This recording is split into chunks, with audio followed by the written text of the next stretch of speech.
Em nome do Pai, do Filho e do Espírito Santo. Amém. Dileto e amado ouvinte do programa Oração da Manhã, Deus abençoa seu dia na fortaleza do Espírito Santo, sob o olhar intercessor de Nossa Senhora das Dores. Pela sua dolorosa paixão, tende misericórdia de nós e do mundo inteiro. Já com esta sexta-feira, daremos início à preparação para a Santa Missa no próximo domingo, depois de amanhã, dia 21. O domingo é para nós católicos essa Páscoa semanal que não podemos descuidar da nossa boa participação nela. O católico deve primar pela excelência da sua conexão, proximidade, interioridade do mistério da Páscoa de Nosso Senhor Jesus Cristo, que semanalmente nós celebramos no dia do Senhor. Dando sequência a esse texto maravilhoso do Bispo Fulton Sheen, O Corpo Místico de Cristo, na página 72, ele nos ensina o seguinte: mas qual seria o centro desse corpo novo, que seria uno com ele após o escândalo de sua crucifixão e da descida de seu espírito? Qual seria o embrião desse novo reino vivo que preencheria a terra? Seu centro deveria estar nos homens, mas não nos homens que o escolheram, e sim nos homens que ele escolheu, porque o Pai lhes havia dado. Um pequeno grupo de apóstolos que havia sido testemunhas de sua ressurreição e que, portanto, estavam convencidos de sua divindade. Deveria ser a matéria-prima pela qual ele enviaria seu Espírito para vivificá-lo em um corpo vivente. A maioria dos evangelhos é composta não do ensino à multidão, mas ao pequeno grupo escolhido que estava constantemente junto a ele. São aqueles que o representarão quando ele se for. Terão de estar diante de príncipes e governadores e falar as verdades que seu Espírito lhes dará para falar. Serão odiados como ele foi odiado, e os homens pensarão ter feito a Deus um serviço ao prejudicá-los. O privilégio de evangelizar o mundo está reservado a eles. Ele é enviado às ovelhas perdidas de Israel, e somente com relutância ele deixa seu povo, mas os seus devem ir para os gentios, para os samaritanos, até os confins da terra.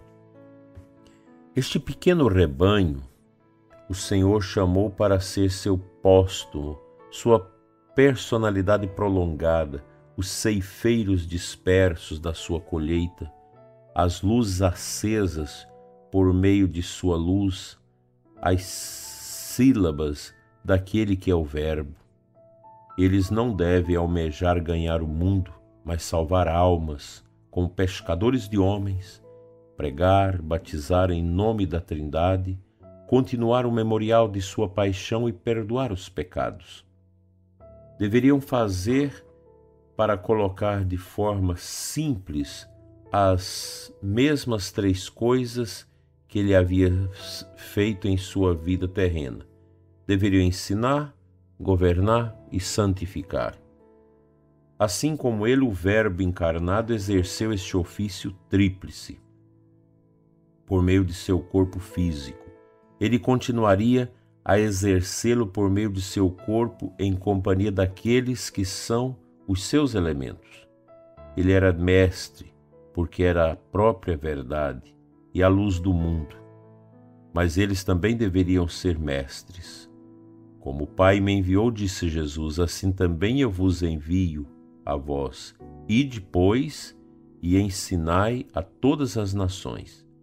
Quem vos ouve, a mim ouve. E quem vos rejeita, a mim rejeita. E quem me rejeita, rejeita aquele que me enviou. Certamente, se essas palavras significam alguma coisa, significam que, assim como o Senhor ensinou através de sua forma visível de homem, ele continuaria a ensinar através deles, já que a verdade sempre seria dele e não deles. Que texto maravilhoso, extraordinário, que mostra realmente o mistério do corpo místico de Cristo, que vai sendo continuado através dos apóstolos. E o evangelho de hoje fala da escolha dos apóstolos. Os apóstolos que são o prolongamento da missão de nosso Senhor neste mundo. Como isso é belo para nós. Nosso Senhor quis deixar a sua igreja, estabeleceu a sua igreja de forma visível através dos apóstolos. Os bispos são os legítimos sucessores dos apóstolos e os presbíteros, os sacerdotes, colaboradores imediatos do bispo. E o povo de Deus, pastoreado, também participa desse mistério do ensino, do governo, da santificação. Imaginemos um pai de família, uma mãe de família católicos, pais de vários filhos, num lar onde eles vivem a igreja doméstica, como nos ensinou São João Paulo II. E ali o pai e a mãe exercem esse ministério da paternidade, da maternidade, e como católicos batizados, crismados, pessoas que estão inseridas no corpo místico de Cristo, eles levam para os seus filhos essas verdades, essas forças e vertentes do ministério do próprio Cristo, porque eles recebem isso da igreja. Esse poder de ensinar em casa, de ser mestres, de santificar, de governar a sua casa. Esse também é o papel do bispo na diocese, é o papel do sacerdote como pároco na paróquia. Realizar esse tríplice munus de Cristo, esse munus de ensinar, de governar e de santificar o povo de Deus. Essa é a missão da nossa igreja. Nesses tempos confusos, que tem muita gente, muitos sacerdotes que vão perdendo esse ritmo, essa consciência do que é ser igreja. Às vezes eu fico admirado de padres que me pedem oração porque eles precisam de uma força para compreender o seu ministério. E o sacerdote, se ele não tem fé e muito claro o que é a igreja como corpo místico de Cristo, não dá conta de levar o ministério até o fim. Muitos sacerdotes ficam pelo caminho, pois perdeu esta consciência, esse rumo que a igreja nos dá. Daí a necessidade de orar muito pelos seminaristas, pelos padres, pela perseverança dos seminaristas, pela santificação do clero. Nós não vivemos um momento bom na igreja. Muita bagunça, muita confusão, muita infiltração de ideias que querem estabelecer uma igreja que não é a igreja de Nosso Senhor Jesus Cristo. Uma igreja que prescinde da Bíblia, que prescinde da liturgia, da boa teologia, da espiritualidade. Isso não é igreja. Nós temos uma tradição, e quando São Paulo, na carta aos Hebreus, acho que lá no capítulo 13, versículo 1 diz: Cristo é o mesmo ontem, hoje e sempre. A igreja também é a igreja de sempre. Isso a gente escuta muitas pessoas falarem, muitos cardeais, sacerdotes que sempre recordam: a nossa igreja é a igreja de sempre.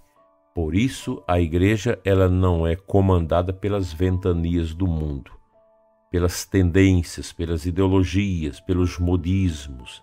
A igreja ela é esta vela que vai se consumindo, que vai se acabando no altar, porque ela é a virtude de Cristo. E a virtude ela não se aparenta como aquela coisa bonita, organizada, é aquela realidade que expressa o sofrimento, o desgaste em favor do bem, em favor do outro. O orgulho não. O orgulho é exatamente a parecer-se bonito, agradável ao mundo. Nossa igreja não existe para agradar ao mundo. A Igreja Católica, ela é chamada a ser, na sua tradição, no seu magistério, nesta força da palavra divina, Sagrada Escritura, ela é chamada a ser sinal de Cristo entre os homens. E todos nós, tanto sacerdotes, diáconos, religiosos, leigos, todos nós que somos filhos da Santa Igreja, nós devemos trabalhar para que ela cumpra o seu papel através do ministério, do apostolado de todos nós. Cristo seja realmente o centro de tudo que nós fazemos na obra da evangelização.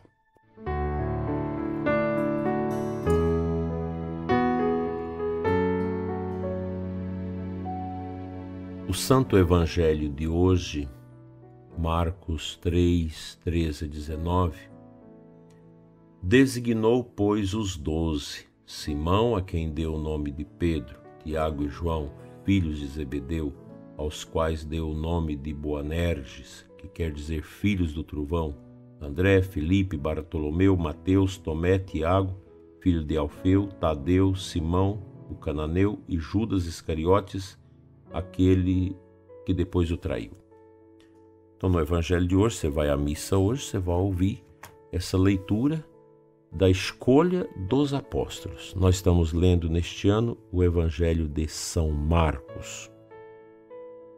E aqui o evangelista apresenta esse momento crucial do chamado que Jesus faz aos seus apóstolos. Para quê? Para serem colunas da igreja. Daí que a nossa igreja ela é una, porque ela é a mesma igreja em todos os cantos, com o mesmo rito, com o mesmo ensinamento, com a mesma doutrina. Ela é santa porque ela é o corpo místico de Cristo. Una, santa, ela é católica porque ela está em todo o mundo. E apostólica porque a igreja ela tem a sua base, o seu fundamento nos apóstolos. Quando você vai à catedral nossa aqui de Formosa, você conta dentro da igreja as 12 grandes colunas.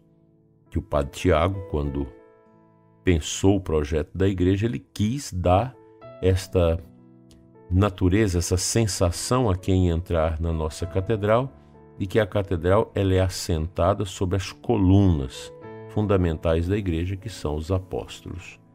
Isso é teologia, é toda uma simbologia litúrgica para ajudar a gente a rezar e a internalizar dentro de nós aquilo que é a igreja. A Santa Igreja é linda, nossa igreja é maravilhosa. Quem conhece a Igreja Católica nunca a abandona. E quem não é católico, se cair no trabalho de estudar o que é a igreja, ler o que os padres da igreja disseram, o que Santo Tomás disse sobre a igreja, os grandes pensadores, santos da igreja, não consegue ficar onde está. Acaba aderindo à Igreja Católica.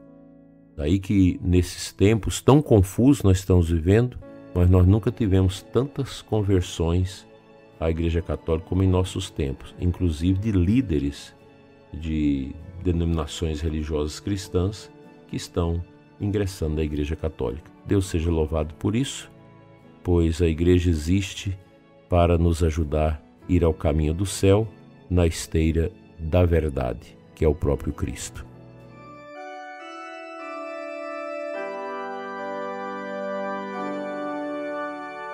Pai Santo, Eterno Deus, nós te adoramos nesta manhã abençoada de sexta-feira, de sacrifício, de jejum, de penitência.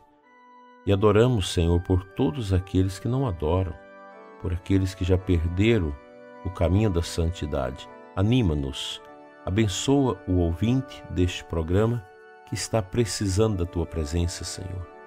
Abençoa a sua vida, sua fé, para que nada nesse mundo o afaste desta luz que é o Teu Filho Jesus, que nos salva e que nos cumula das bênçãos necessárias para a nossa santidade. Amém. O bom Deus te abençoe e te guarde hoje e sempre, em nome do Pai, do Filho e do Espírito Santo. Amém. Abençoado dia para você e sua família.